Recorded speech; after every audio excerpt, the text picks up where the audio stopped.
లైవ్లో English medium స్కూల్తోని వారు నిర్వహించినటువంటి ఆన్లైన్ తరగతులకు పునఃస్వాగతం. ఈరోజు మనం 9వ తరగతిలోని గద్యాంశమైనటువంటి స్వభాష అనే పాఠ్యాంశాన్ని మనం తెలుసుకుందాం. స్వభాష, స్వ అంటే సొంత భాష. భాష అంటే ఏంటి అసలు మనం ముందుగా భాష గురించి కొంచెం చర్చించుకుందాం. అసలు భాష అనేటటువంటి పదం భాష్ అనేటటువంటి ఒక ధాతువు నుంచి పుట్టిందని శాస్త్రవేత్తలు అందరి చేత అంగీకరించబడింది. అసలు భాష అనేది అనేక విధాలుగా పుట్టిందని, జంతువుల నుంచి, పక్షుల నుంచి, అలాగే శివుడి యొక్క డమర్కం నుంచి ఇలాగ అనేక విధాలుగా పుట్టిందని చెప్పి అనేక శాస్త్రవేత్తలు అనేక నిర్వచనాలు మనకి చెప్పడం జరిగింది. అయితే భాష మానవ జాతి పెంపొంచుకున్నటువంటి ఒక శక్తివంతమైనటువంటి సాధనం. భాషే జ్ఞానం. ఆధునిక ప్రపంచంలో పోటీతత్వాన్ని ప్రోత్సహించేటటువంటి కారకాల్లో అది ముఖ్యమైనది. భాష లేకపోతే మానవుని యొక్క వైజ్ఞానిక సాంస్కృతిక వారసత్వము తరతరాలకు వ్యాప్తి చెందదు. అయితే భాష లేకపోతే మానవ చరిత్ర గురించి తెలిసేదే కాదు. భాష ఒక సామాజిక సృష్టి.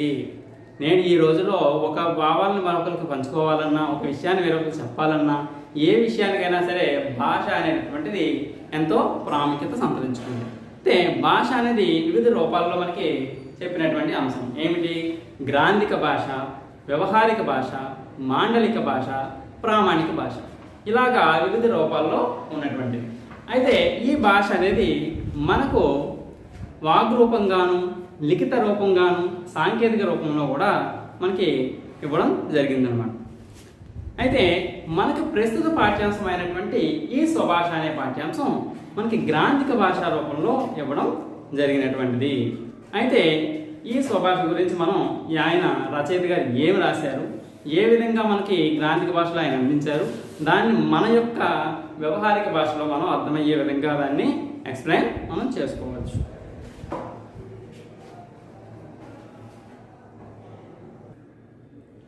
స్వభాష పాఠ్యభాగ రచయిత గురించి మనం కొంచెం తెలుసుకుందాం. రచయిత పానుగంటి లక్ష్మీ నరసింహారావు గారు. ఈయన 11వ తేదీ ఫిబ్రవరి 1865 సంవత్సరంలో రాజమండ్రి సీతానగరంలో జన్మించారు. వీరి యొక్క తల్లిదండ్రులు రత్నమాంబ, వెంకటరమణయ్య. ఉన్నత విద్య వరకు కూడా రాజమండ్రిలోనే విద్యాభ్యాసం చేశారు. అయితే ఈయన బళ్ళారి జిల్లాలోని ఆనెగొందే సంస్థానంలో దివాన్గా కొంతకాలం పనిచేసి ఆ తరువాత పిఠాపుర సంస్థానంలో ఆస్థాన కవిగా స్థిరపడ్డారు. అలాగే ఈయన రాసినటువంటి రచనలు సారంగధర, ప్రచండ చాణక్యము, విప్రనారాయణ, ఘంటాభరణము, పూర్ణిమ, సరస్వతి, సాక్షి వ్యాసాలు మొదలైనటువంటి వీరి ప్రసిద్ధ రచనలు.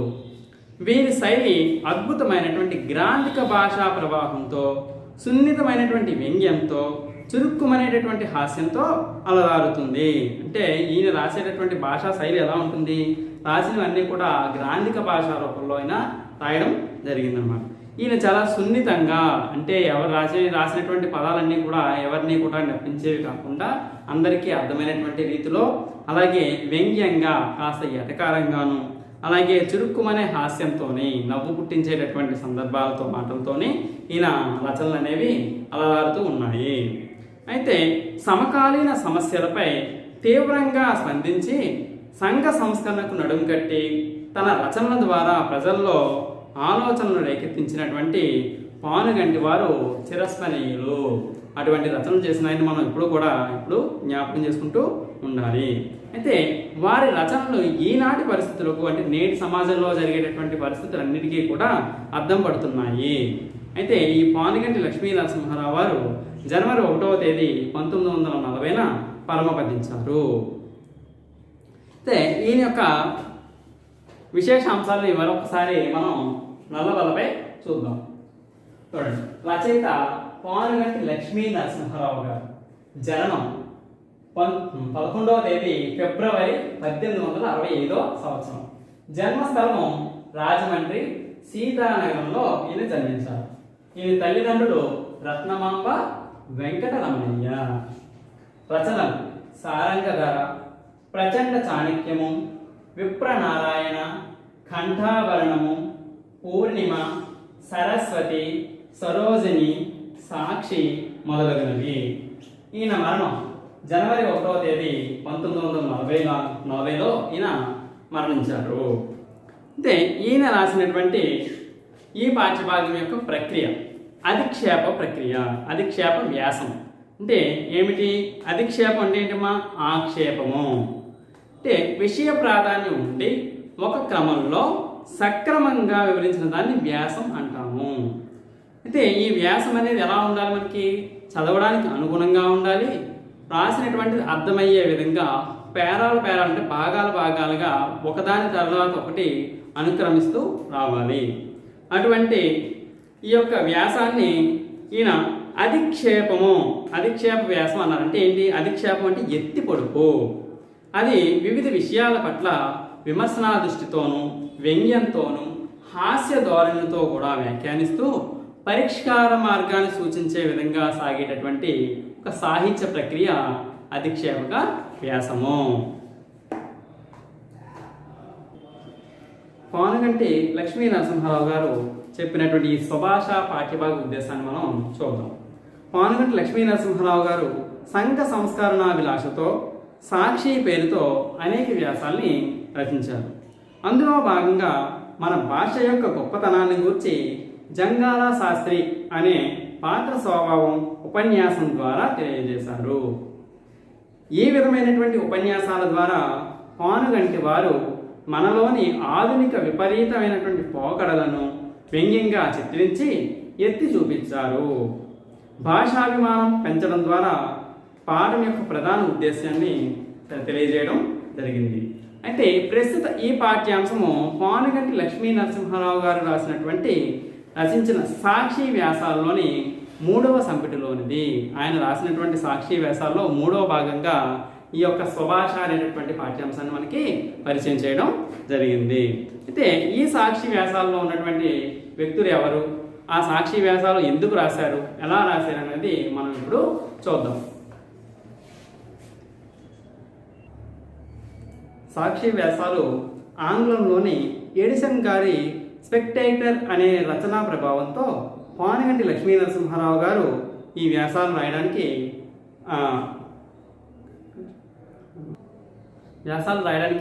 మూలంగా తీసుకోవడం జరిగిందన్నమాట.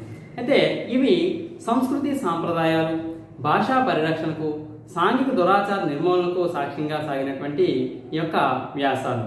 ఇవి 1913వ సంవత్సరం నుండి 1914వ సంవత్సరంలో సువర్ణలేఖ అనే పత్రికలో ప్రచురితమవడం జరిగాయి. అలాగే తరువాత మళ్ళీ 1920-22 అలాగే 1927వ సంవత్సరము 1933వ సంవత్సరాల్లో ఆంధ్ర పత్రికల్లో ప్రచురితం అయ్యాయి. అయితే ఈ రాసినటువంటి సాక్షి వ్యాసంలోని వ్యక్తులు ఒక సంఘంగా ఏర్పరచుకొని సాక్షి సంఘము అందులో 5 సభ్యులుగా నియమితమయ్యారు. ఆ యొక్క 5 సభ్యులు చూద్దాం ఒకసారి. కాలాచార్యుడు, జంగాల శాస్త్రి, వాణీదాసుడు, కోమటి, సాక్షి. ఇందులో ఈయన రాసినటువంటి వ్యాసంలో ఈ 5 పాత్రలో కూడా చాలా ముఖ్యమైనటువంటిగా చెప్పవచ్చు. వీటి ఆధారంగానే మనకి ఇందులో ఒక పాత్ర అయినటువంటి జంగాల శాస్త్రి, ఈ జంగాల శాస్త్రి గారు ఒక పాత స్వభావాన్ని తీసుకొని ఆయన మాట్లాడినట్టు విధంగా మనకి ఈ యొక్క పాఠ్యాంశాన్ని తెలపడం జరిగింది. అయితే ఈ ఒక్కొక్కరి గురించి మనం క్లుప్తంగా తెలుసుకుందాం. కాలాచార్యుడు ఇతను శ్రీ వైష్ణవు, నిష్పాదుడు. ఇతను ఆకారం చూడడానికి గుండ్రంగా, తల పెద్దదిగాను అందంగాను కనిపించేటటువంటి వ్యక్తి. అలాగే జంగాల శాస్త్రి 2వ వాడు. ఇతను 6 అడుగుల ఎత్తు గలవాడు, విశాలమైనటువంటి నుదురు గలవాడు, పెద్ద ముక్కు కలిగినటువంటి వాడు, దేశ సంచారి, ఆవేశపూరితంగా మనోహరంగా మాట్లాడేటటువంటి, ఆసక్తికరంగా మాట్లాడేటువంటి వ్యక్తి. అలాగే ఈయన భాష గురించి మనకి తెలియజేయడం కోసం ఈ పాత్రలోని మనకు చెప్పడం జరిగినటువంటి స్వభావం. ఈ జంగాల శాస్త్రి గారు ఆయనకి భాషాభిమానం ఎక్కువ. ఎవరైనా సరే తన భాష గురించి తక్కువగా మాట్లాడినా, కించపరిచినట్టు మాట్లాడినా ఆయనకి ఎంతో ఆవేశంతో తగిలిపోతూ ఉంటారు. అటువంటిది ఏదైనా ఒక సందర్భంలో ఎక్కడైనా సరే సభలు జరిగినప్పుడు మన భాషకంటూ గౌరవం ఇవ్వాలనేటువంటిది ఆయన యొక్క భావం. ఇతర భాషలు నేర్చుకోవాలి అని అంటారు, కానీ ఆయన చెప్పేటటువంటి అంశం ఏంటంటే ఆయన భాషకి మనం ప్రాధాన్యత ఇవ్వాలి. అంటే మన భాష అంటే స్వభాష, మన సొంత భాషకి ప్రాధాన్యత ఇవ్వాలనేటువంటిది ఆయన యొక్క స్వభావం. తర్వాతది మూడవ పాత్ర వాణీదాసుడు. వాణీదాసుడు ఇతను కవి, ఎడమ చేతి వాటం కలవాడు, అడ్డతలవాడు, ఎర్రబట్టలు చూస్తే బెదిరేటటువంటి స్వభావి, ఎవ్వరి దగ్గరికి వెళ్ళడు, చీకట్లో తిరిగేవాడు, సోమరి, పొట్టివాడు. అలాగే నాలుగవ పాత్ర కోమటి. ఈయన వాణిజ్య రహస్యాలను తెలిసినటువంటి వాడు, ధనవంతుడు.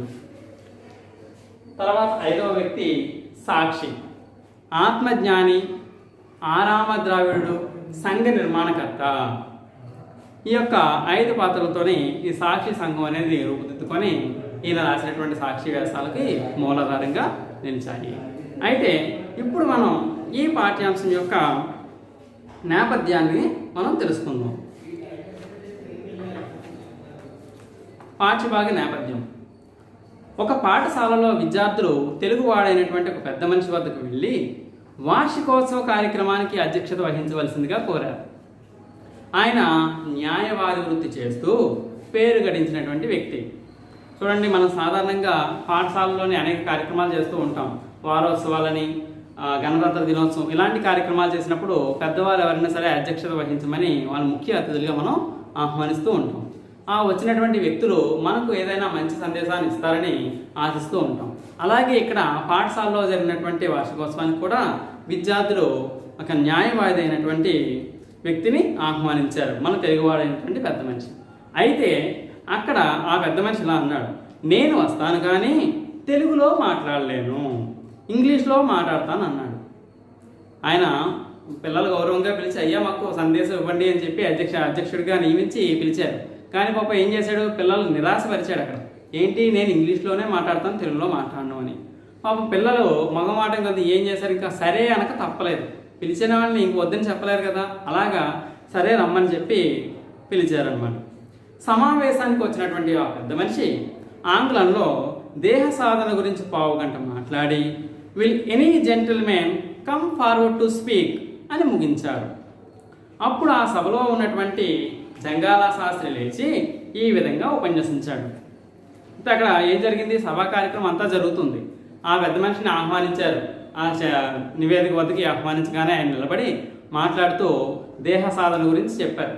అంతా కూడా ఏ భాషలో చెప్పారు, మనకి ఆంగ్ల భాషలోనే చెప్పారు. కానీ ఆయన ఏ భాష వాడు, మన తెలుగువాడే.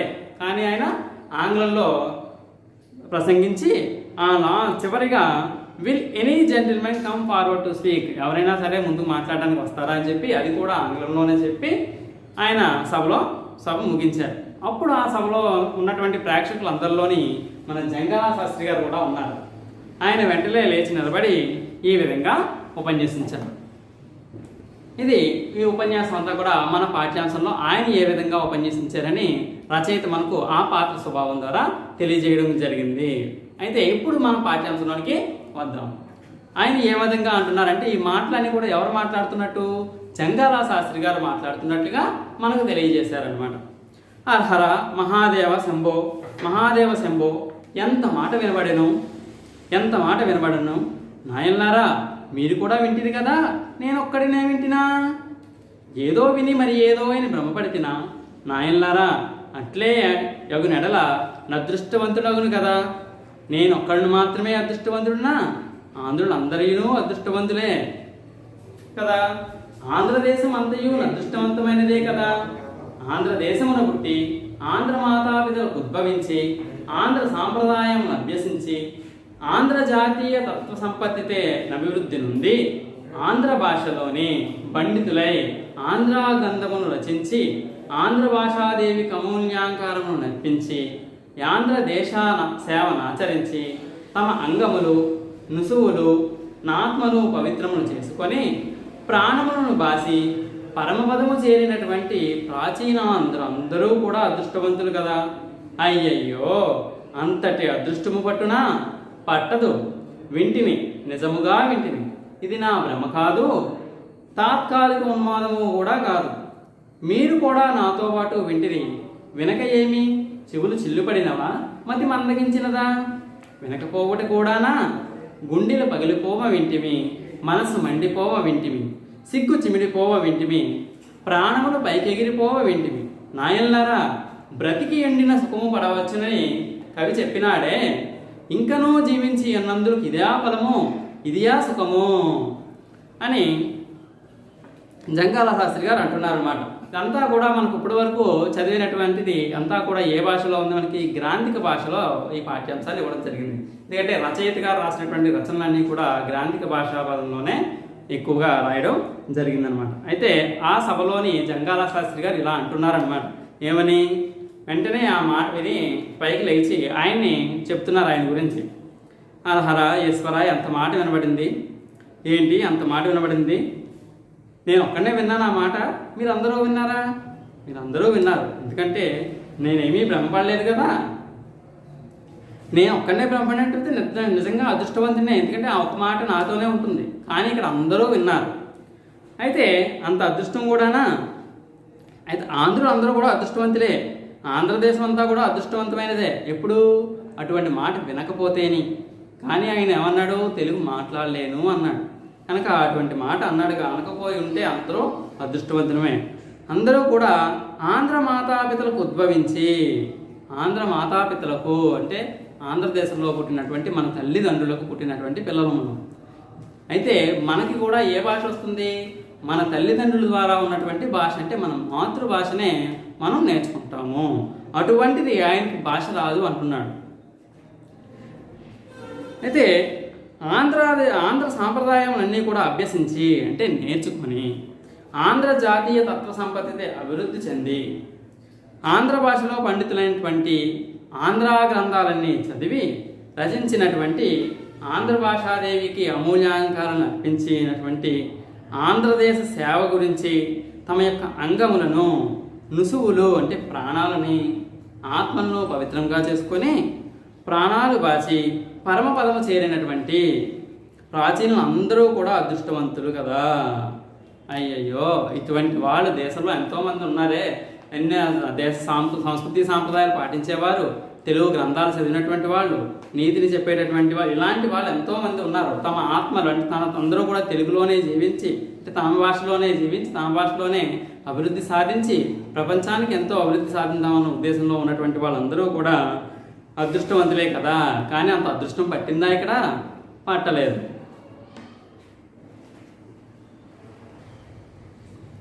ఈ ఆంధ్రులందరికీ అంత అదృష్టం పట్టదు. నేను విన్నాను, నిజంగా విన్నాను. అది నేను భ్రమ కాదు, నేనేమీ భ్రమపడలేదు. ఏమని? తాత్కాలిక ఉన్మాదం కూడా కాదు, నాకు ఉన్నట్టుండి వచ్చినటువంటి పిచ్చి కూడా కాదు ఇది. మీరు కూడా నాతో పాటు విన్నారు. వెనకేమి మీ చెవులు చిల్లుపడినవి, అంటే మీ చెవులు ఏమైనా కన్నాలు పడ్డాయా? మీకు చెవుడు వచ్చిందా? లేదే. మతి ఏమైనా మందగించిందా? మీరేమో భ్రమలో పడలేదుగా, మతి మందగించలేదుగా. వినకపోవడం కూడానా? గుండెలు పగిలిపోవ వింటిమి, అంటే ఎంతో బాధాకరమైనటువంటి మాటను విన్నాను. మనసు మండిపోవ వింటిమి, నాలో ఉన్నటువంటి భావం అంతా మండిపోయేది. అంటే భాష గురించి అలా మాట్లాడడంతో నాకు కోపం బాగా వచ్చి ఆ విధంగా విన్నాను. సిగ్గు చిమిడిపోవ వింటిని, సిగ్గుపడేటట్లుగా విన్నాను. ప్రాణములు పైకి ఎగిరిపోవ వింటిమి, ఆ మాట అన్నంతో నా ప్రాణాలు పోయినంత పని అయ్యింది. నాయనలారా, బ్రతికి ఎండినా సుఖములు పడవచ్చు అన్నాడు ఒక కవి చెప్పాడు. బ్రతికుంటే ఎప్పుడైనా సరే మంచి సుఖాన్ని జీవించవచ్చు అని. చూడండి, ఎంతోమంది నిరాశతోని ఏ పని సాధించలేకపోతుందని చెప్పి చనిపోదాం అనుకుంటారు. అంటే ఏంటి? చనిపోతే ఏమైనా ఉపయోగం ఉందా? లేదు. అదే బ్రతికి ఉంటే కనుక ఏదో విధంగా కష్టపడి పని చేసుకోనో కలో గంజో తాగి బతుకుందామని చెప్పి అంటూ ఉంటారు. అలాగే ఒక కవి అన్నాడు అన్నమాట. ఏంటి? బ్రతికి ఉండినా సుఖమందు పడవచ్చు అని. మరి కవి చెప్పిన మాట ఇంకనూ జీవించి ఉన్నందుకు ఇదా ఫలము. కవి చెప్పాడు, నేను ఇంకా బతుకున్నాను, ఏదో అభివృద్ధి సాధిద్దామని. ఇన్నాళ్ళు జీవించినందుకు ఇదా ఫలితము. ఏంటా ఫలితము? ఇదా సుఖము? ఏమిటి? నా భాష గురించినటువంటి విలువను తీసేసి ఆయన ఆంగ్లంలో మాట్లాడటమా? ఇదా నా జాతికి ఇచ్చినటువంటి గౌరవం అని చెప్పి ఆయన ఎంతగానో బాధపడ్డారనమాట. ఆహాహా, ఏమని మన అధ్యక్ష భగవానుడి ఆలకాపాలం ఏది? వారు సాయించినటువంటి శ్రీసూక్తి ఏది? వారి ఆస్య గహ్వరం నుండి అవరించినటువంటి యాగసూత్రం ఏది? చెప్పనా? ఆంధ్రులు వచింపదగినది కాదే. చెప్పనా? చెప్పక తప్పునా? మన అగ్రసనాదీపుడు దేవుడికి ఆంధ్ర భాష రాదట. అగ్రసనాదీపుడు అయినటువంటి దేవునికి ఆంధ్ర భాష రాదట. అంటే ఏంటి? సభకు ముఖ్య అతిథి వహించినటువంటి గొప్ప వ్యక్తికి ఆంధ్ర భాష రాదట. ఆయన ఆంధ్రమును మాట్లాడనే మానలేరట. అయ్యయ్యో, ఆంధ్రమును మాట్లాడలేకపోవటం ఏమి? మూగవారు కాదే, నంగి మాటలు మాట్లాడేవారు కాదే. మమ్మెమ్మే పెప్పెప్పే అనేవారు కూడా కాదే. ఆంగ్లేయ భాషా పండితాగ్రణులే బర్క్, సిసిరో, డెమాస్తనీస్, గ్లాడ్స్ నిత్యాది వక్తవాదికమైనటువంటి వైభవమును గమనించి నమిలి చప్పరించి మృంగి జీర్ణించుకొని రక్తమాంసమును కనుక్కున్నవారే. ఇదే కాక బిఎల్ పరీక్షలో గడతేరి కాలాంబర కవచధారి అయినటువంటి న్యాయమూర్తులు ఎదుట కాకిని గ్రద్దను కాకిని చేయగలిగినటువంటి కర్క సతర్క వాగ్వాహిని మోహినీకర దక్షులే. అట్టి వాగ్ధోరణి తీరులకు వీరుల ఆంధ్రమును మాట్లాడలేకపోవడం ఏమి లేకపోవట అనగా నాకేమో బోధపడలేదు. మ్యావ్ మ్యామని కూయలేని పిల్లి ఎచ్చటైనా ఉండునా? కిచకిచలాడలేని కోతి మీరు ఎచ్చటైనా చూసినారా? ఈతరాని కప్ప ఏ దేశమైందైనా ఉండునా? పుట్టగానే క్యారమనలేని బిడ్డ చచ్చిందనడానికి సందేహమా? ఆంధ్రదేశానికి పుట్టినటువంటి పక్షులైన నానావతరత్న శ్రవణము నానాంధ్రమున మాట్లాడుచుండగా అయ్యయ్యో మనుజుడే, అంత మనుజుడే, ఆంధ్ర మాతాపితలకు పుట్టినవాడే, ఆంధ్రదేశీయ వాయు నిరాహార ప్రాణం అనర్చినవాడే, అధమాధమ మారు 3 సంవత్సర ఈడు వరకైనా ఆంధ్రమును మాట్లాడినటువంటి వాడే.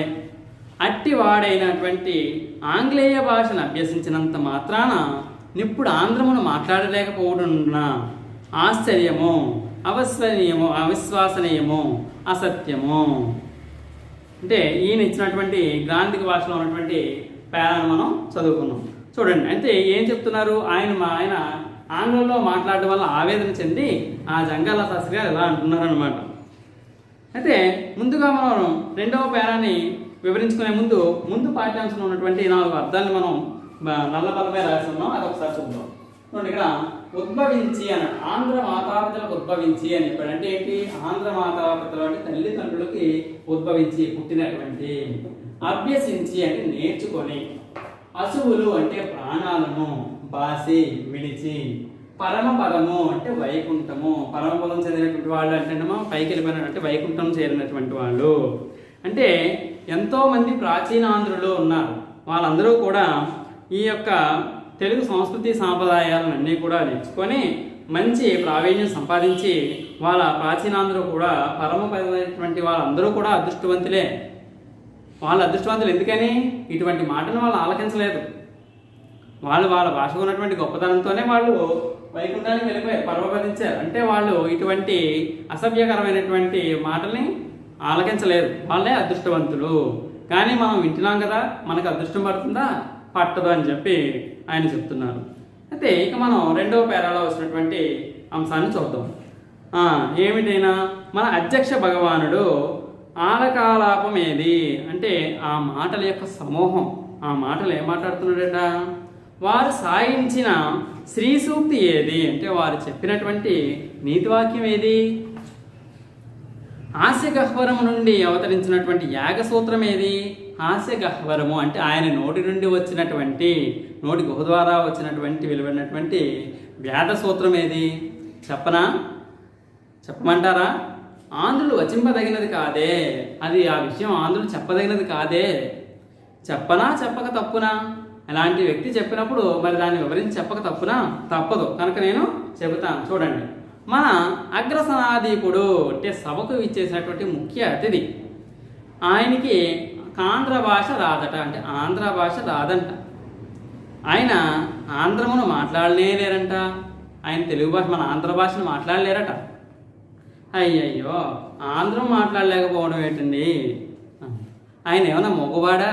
కాదే. నంగి మాట్లాడేవాడు అంటే నెత్తిగా మాట్లాడతాడా? అది కూడా కాదే. మెమ్మెమ్మే పెప్పెప్పే. ఆయన ఏమన్నా మగవాడు కూడా కాదే. మరి ఆయన ఎందుకు మాట్లాడలేకపోతున్నాడు? ఆంగ్లేయ భాష పండితాగ్రగణ్యులే. ఆంగ్లేయ భాష అంటే ఆంగ్లము, ఇంగ్లీష్ నేర్చుకున్నటువంటి గొప్ప పండితుడే, కాదని అనట్లేదు. ఆయన బర్క్, సిసిరో, డెమాస్తనీస్, గ్లాడ్స్ నిత్యాది వక్తవాదోతకమైనటువంటి వైభవం గమనించి నమిలి చప్పరించి మింగి జీర్ణించుకొని రక్తమాంసమును కలుపుకున్న వారే. అంటే ఈయన కొంతమంది వ్యక్తుల పేర్లు చెప్పాడు. ఎవరు? బర్క్, సిసిరో, డెమాస్తెనీస్, గ్లాడ్స్. ఇటువంటి మహావక్తులు, అంటే మాట్లాడే వ్యక్తి యొక్క ఉపన్యాసాల యొక్క వైభవం, అటువంటి గొప్ప గొప్ప ఆంగ్లంలో రాసినటువంటి ఉపన్యాసాలు చెప్పినటువంటి వారన్నీ కూడా ఈయన బాగా జీర్ణించుకొని నమిలి చెప్పని, అంటే అందులో బాగా ఆరితేరి బాగా నైపుణ్యాన్ని సంపాదించినటువంటి వ్యక్తే, అన్ని జీర్ణించుకున్నటువంటి వ్యక్తే అయినా సరే చూడండి మనకి ఈ ఆంధ్ర భాష రాదని చెప్పి అంటున్నారు. ఇదే కాక ఆయన బిఎల్ పరీక్షలో కడతేరి కాలాంబర కవచధారి అయి న్యాయమూర్తుల ఎదుట గ్రద్దను కాకిని గ్రద్దను చేయగలిగినటువంటి కర్క సతర్క వాగ్వాహిని మోహిని దక్షతుడే. ఆయన ఏం చేశాడంట? అదే కాకుండా బిఎల్ పరీక్షలో ఉత్తీర్ణుడయ్యాడు, బ్యాచిలర్ ఆఫ్ లా. అంటే ఈయన కాలాంబర కవచధారి అంటే ఏంటమ్మా? నల్లకోటి వేసుకున్నటువంటి వ్యక్తి, అంటే లాయర్, న్యాయవాది అనమాట. న్యాయవాది వృత్తిని చేపట్టినటువంటి గొప్ప వ్యక్తి. అయితే ఆ న్యాయవాది వృత్తి చేపట్టి కాకిని గ్రద్దను కాకిగాను మార్చేటటువంటి కఠినమైనటువంటి తర్కవాక్కులు కలిగినటువంటి వాడే. అంటే చూడండి, మనకి సాధారణంగా కోర్టులోని కేసు వాదించేటప్పుడు మన తరపున లాయర్ని ఏర్పాటు చేసుకుంటాం. అంటే ఆ లాయర్ ఏం చేస్తారు? వాదోపవాదాలు జరిపిస్తారనమాట. అక్కడ ఏంటి? కాకిని గ్రద్దను కాకి చేయడం అంటే ఒక దాని నుంచి ఇంకొక దానికి మార్చేయడం పూర్తిగా. అలాంటి ఎంతో నైపుణ్యం కలిగినటువంటి వ్యక్తి, అంటే ఒక మాటని ఇంకో మాటగా మార్చి న్యాయవాదుల ముందు గెలుపొందేటటువంటి జ్ఞానం కలిగినటువంటి వ్యక్తి. అలాగే మోహినీకర దక్షకులే, అంటే సమర్థవంతమైనటువంటి వారే, మోక్షం కోసం సమర్థవంతమైన వారే. అట్టి వాగ్ధోరణులకు వీరు ఆంధ్రను మాట్లాడలేకపోవడం ఏమి? ఇంత నైపుణ్యం కలిగినటువంటి వ్యక్తి ఆంధ్రాన్ని మాట్లాడలేకపోవడం ఏంటి? ఆశ్చర్యంగా ఉందే, నాకేమీ బోధపడలేదు, నాకేం అర్థం కావట్లేదు. అంత నైపుణ్యం కలిగినటువంటి వ్యక్తి ఒకరి నుంచి ఒక అంశాన్ని వేరొక అంశంగా మార్చి చెప్పగలిగినటువంటి వ్యక్తికి ఆంధ్ర భాష రాకపోవడం ఏంటి? నాకు అసలు అర్థం కావట్లేదు. మ్యామని కూయలేని పిల్లి ఎచ్చటైనా ఉండునా? పిల్లి ఎక్కడన్నా మ్యామనే కూస్తుంది తప్ప వేరొకలా కూయదు కదా. ఎక్కడన్నా సరే పిల్లి మ్యామనే కూరుస్తుంది, దాని జాతి లక్షణము అది. అలాగే కిచకిచలాడలేని కోతి ఎక్కడైనా ఉంటుందా? మీరు చూసారా? కోతి ఎప్పుడు కిచకిచమైన శబ్దాలు చేస్తూనే ఉంటుంది. అలా చేయకుండా మాట్లాడేటటువంటిది వేరే శబ్దాలు చేసే కోతి ఎప్పుడన్నా చూసారా మీరు? ఎక్కడా చూడలేరు. అలాగే ఈతరాని కప్ప ఏ దేశమైందైనా ఉండునా? కప్ప ఎప్పుడు కూడా నీటిలోనే ఉంటుంది ఎక్కువగా. అలాగా కప్పకి ఈత రాకపోవడం ఉంటుందా? ఉండదు, అది అసాధ్యం. ఖచ్చితంగా కప్ప నీటిలో ఈత కొడుతూనే ఉంటుంది, అటువంటిది ఉండదు. అలాగేనే పుట్టగానే బిడ్డ క్యార్మని ఏడవడం, అంటే చూడండి, ప్రతి బిడ్డ కూడా పుట్టిన తల్లి గర్భం నుంచి బయటికి రాగానే మొట్టమొదటిగా చలనం ఏంటి? ఏడుపు. ఆయన ఏడుస్తాడు. ఒకవేళ ఏడలేదు అంటే చచ్చిపోయాడు అనడానికి సందేహం లేదు. అంటే ఎటువంటి శబ్దం చేయలేకపోతే ఆ బిడ్డ చనిపోయిందనే అర్థము, అందులో ఎటువంటి సందేహం లేదు. అటువంటిది ఈయనకి తెలుగు భాష రాకపోవడం ఏంటి? ఏ జాతికి పక్షులవని జంతువులవని ఏవైనా సరే వాటి పుట్టుకతోనే ఇటువంటి భాషను నేర్చుకొని వాటి యొక్క పనితీరును చూపిస్తున్నాయే, అటువంటిది ఈయన ఆంధ్రదేశాన్ని పుట్టినవాడై ఉండి ఆంధ్ర భాష రాకపోవడం ఏమిటి? నాకు అసలు అర్థం అవ్వట్లేదు. అందులోని ఆంధ్ర మాతాపితలకు పుట్టినటువంటి వాడే, ఆంధ్రదేశీయ వాయు నిరాహార ప్రాణం అలచిన వాడే, ఆంధ్రదేశంలో ఉన్నటువంటి తల్లిదండ్రులకే పుట్టాడు. ఆంధ్రదేశంలో ఉన్నటువంటి వాయు నిరాహారం, గాలిని నీటిని అన్నీ ఇక్కడ పీల్చుకున్నటువంటి వాడే. అదమాతమ 6 సంవత్సరములు, అంటే 6 సంవత్సరాలు ఈయన వరకైనా సరే ఆంధ్రం మాట్లాడేటువంటి వాడే. ఈయన విదేశాలు వెళ్ళిపోయి ఆంగ్లం నేర్చుకుని ఉండొచ్చు, కానీ పుట్టినప్పుడు ఆంధ్రంలోనే పుట్టాడు. కాస్త వయసు వచ్చేంత వరకు ఆంగ్లంలోనే మాట్లాడాడు. మనం ఆంగ్లంలోనే నేర్చుకోవాలన్నటువంటి 6 సంవత్సరాల వరకు అయినటువంటి ఆంధ్రం నేర్చుకున్నటువంటి వ్యక్తి ఆంధ్రం మాట్లాడలేకపోవడం ఏమిటి? ఎంత పరభాష నేర్చుకున్నంత మాత్రాన ఆంగ్లం మాట్లాడలేని వాళ్ళు ఉంటారా? ఇది అసత్యము, అవిశ్వసనీయము. ఇది ఎంతో ఆశ్చర్యాన్ని కలుగజేస్తున్నది. అయితే మనం ఇంతవరకు ఈ పారాలో నేర్చుకున్నటువంటి అంశాల్లో ముఖ్యమైనటువంటి పదాలు మనం ఇప్పుడు చూద్దాం. ఈ పారాగ్రాఫ్లో ఉన్నటువంటి మన ముఖ్యమైనటువంటి పదాలని మనం ఒకసారి చూద్దాం. ఇక్కడ బర్క్, సిసిరో, డెమాస్తనీస్, గ్లాడ్స్ అనేటటువంటి కొంతమంది వ్యక్తుల పేర్లు ఇచ్చాడు. అంటే అటువంటి వ్యక్తుల్ని ఆ యొక్క గొప్పతనాన్ని అనుసరించి ఈ యొక్క అధ్యక్షుడు సభలో మాట్లాడడం జరిగింది. అయితే అటువంటి గొప్పవారిని ఆదర్శంగా తీసుకున్నటువంటి వ్యక్తికి ఆంధ్ర భాష రాకపోవడం ఏంటని మన రంగాల శాస్త్రి గారు ప్రశ్నించడం జరిగింది. అంటే అటువంటి వ్యక్తుల గురించి మనం ఒక 2 మాటల్లో తెలుసుకుందాం. ఒకసారి కనుక చూడండి కదా, బర్క్, సిసిరో, డెమోస్తెనీస్, గ్లాడ్సన్, ఇక్కడ 4 వ్యక్తుల పేర్లు ఇచ్చాడు. ఇంత కలిపి ఒకే పదంగా ఇవ్వడం జరిగింది మనకి. అయితే బర్క్ అంటే ఆయన పూర్తి పేరు ఎడ్మండ్ బర్క్. ఈయన 1729 నుంచి 1797 మధ్యకాలంలో జీవించినటువంటి వ్యక్తి. ఈయన ఐర్లాండ్కి చెందినటువంటి కవి. ఆయన ఒక వక్త, రాజకీయ సిద్ధాంతకర్త. ఈయన ఇంగ్లాండ్లో స్థిరపడ్డాడు. వక్త అంటే వాగ్దాటిక, ఎటువంటి తర్వాత లేకుండా మాట్లాడేటువంటి సామర్థ్యం కలిగినటువంటి వారు. అటువంటి వక్త, అలాగే రాజకీయ సిద్ధాంతకర్త. ఈయన ఎక్కడ స్థిరపడ్డాడు? ఇంగ్లాండ్లో స్థిరపడ్డాడు. అయితే తర్వాత వారు సిసిరో. ఈయన రోమన్ దేశపు యొక్క తాత్వికుడు, అలాగే న్యాయవాది, వక్త, రాజకీయ సిద్ధాంతవేత్త. ఈయన కూడా రోమన్ దేశానికి చెందినటువంటి వాడే. అలాగే న్యాయవాది, ఈయన కూడా లాయర్గా చేపట్టినటువంటి వాడు. వక్త, స్వేచ్ఛగా మాట్లాడేటువంటి, నిరాడంబరంగా మాట్లాడేటువంటి, ఉపన్యాసాలు ఇవ్వనటువంటి సామర్థ్యం కలిగినటువంటి వాడు. అలాగే రాజకీయ సిద్ధాంతవేత్త కూడా పేరు పొందినటువంటి వాడు సిసిరో. ఓకే, 3వ వాడు డెమోస్తెనీస్, ప్రసిద్ధ గ్రీకు వక్త. ఈయన గొప్పగా పేరుగాంచినటువంటి గ్రీకులో పేరుగాంచినటువంటి వక్త. గ్రీకు దేశంలో ఉన్నటువంటి బాగా మాట్లాడేటువంటి వ్యక్తుల్లో ఈయన ఒకడు. ఈయన ఉపన్యాస రచయిత. ఉపన్యాసము, అక్కడ మనం ఎవరికైనా ఏదైనా ఒక విషయాన్ని చెప్పాలంటే ఉపన్యాసం, స్పీచ్ ఇవ్వడం కోసం ఆయన రచన చేసేవారు. అంటే ఈ విధంగా ఉపన్యాసాలు ఇస్తే బాగుంటుంది అనేటువంటి మా ఉద్దేశంతో ఆయన ఆ ఉపన్యాసాన్ని రచించేవారు అన్నమాట. 4వ వారు గ్లాడ్సన్, విలియం ఎవార్డ్ గ్లాడ్సన్. ఈయన 1809 నుంచి 1898 మధ్యకాలంలో ఉన్నారు. ఈయన ఒకప్పటి ఇంగ్లాండ్ ప్రధాని. ఈయన ఇంగ్లాండ్లో ప్రధానిగా చేశారు. ఎవరు? విలియం ఎవార్డ్ గ్లాడ్సన్. ఈయన గురించి మనం ఇంతమంది వ్యక్తులు ఆదర్శంగా తీసుకున్నటువంటి వ్యక్తి.